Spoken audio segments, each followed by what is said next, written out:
So what is the job of a juror? The job of what? A juror. I don't know. What is the job of a jury? I went to Piedmont University in Demorest, Georgia to ask some grown-ups why we have juries. What is the job of a juror? To make decisions on whether a person is guilty or not guilty. A job of a juror is to decide whether a defendant is guilty or not guilty. They decide if a person's guilty or not on trial. Okay, that common answer is kinda correct, but it misses some very important context. And that's kinda scary, because any random man on the street could be a juror someday. So what is the job of a juror? They have to decide if, without a doubt, that the person is guilty, or otherwise the person is innocent. That guy got it. Jurors are not supposed to merely decide whether or not they think the accused committed the crime.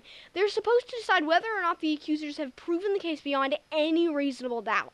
This isn't a toss-up between maybe guilty and maybe not. Jurors are supposed to look over the state's case for any reason they could find to let the accused go free, and if they can find any one reason, they should find the defendant not guilty. So for example, if there is any possibility that the man in the red truck here did not back toward Donnie Nelson, or that he was not recklessly driving, or didn't both intentionally and unjustifiably cause this crash, or any possibility that the accuser is a big fat liar, if jurors can come up with any possibly reasonable excuse for all this, then that jury would be obligated to let the accused go. If government could be trusted, we could just let lawyers make the decisions without a jury.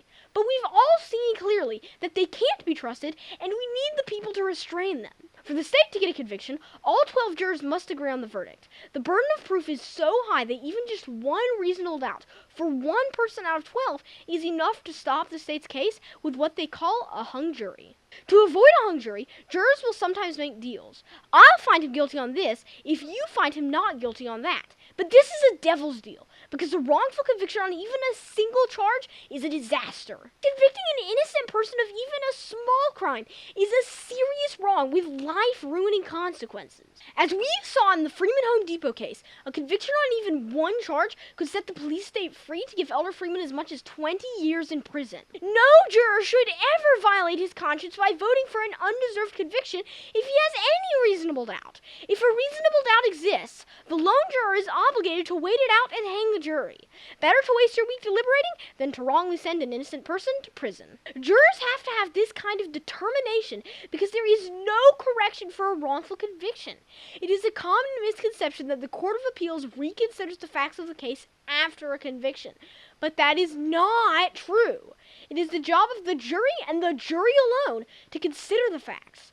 The appeals court is only considering cases in which the lower courts are accused of violating the law and thus depriving a party of a fair trial. When the Court of Appeals takes a case where the jury has already determined guilt, they must presume that the facts are the worst version of events told to the jury. To use the Freeman case as an example, if the jury wrongfully convicts Elder Freeman, then the Court of Appeals would presume that every lie Donnie Nelson made up was true. In 2024, the Georgia Court of Appeals only overturned 109 cases. But according to the Prison Policy Initiative, there are over 236,000 arrests in Georgia every year. The odds of getting relief in the Court of Appeals is less than 1 in 1,000. Some people we asked also said things like this. Why do we have jury trials? So that we can give people another chance to prove whether they're guilty or innocent. Why do we have a jury trial? To make sure that everyone has a fair opportunity to prove themselves as innocent. That's still not quite right. A defendant is not obligated to give a defense or to give jurors a reason for doubt.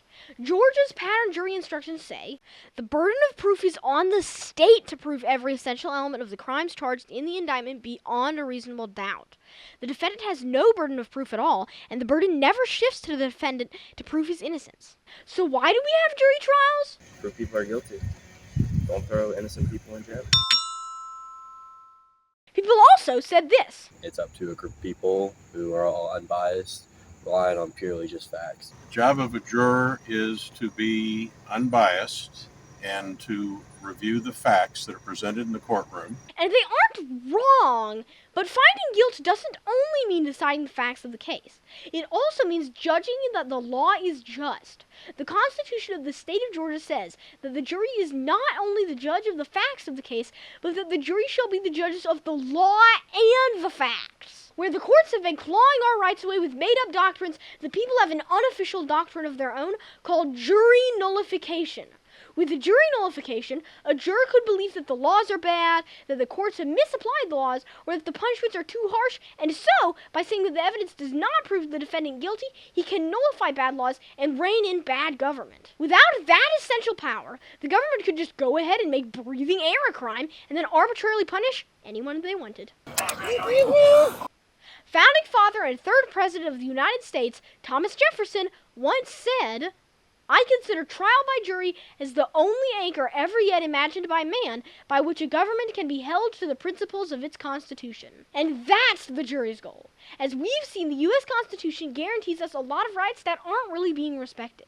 The police state can take away your right to speech and will threaten to kill you if you so much as look like you might bear arms in self-defense. They'll subject you to unreasonable searches and seizures and then rob you of your liberty. They'll trample your right to due process and a speedy trial down to nothing. And 97% of the time, they'll even bully you out of your right to a jury trial. But we've got to hold on to the jury, because they're the only ones we can depend on to fix this mess. We can never trust the government to give us our rights, but we can hold out hope that our fellow citizens will.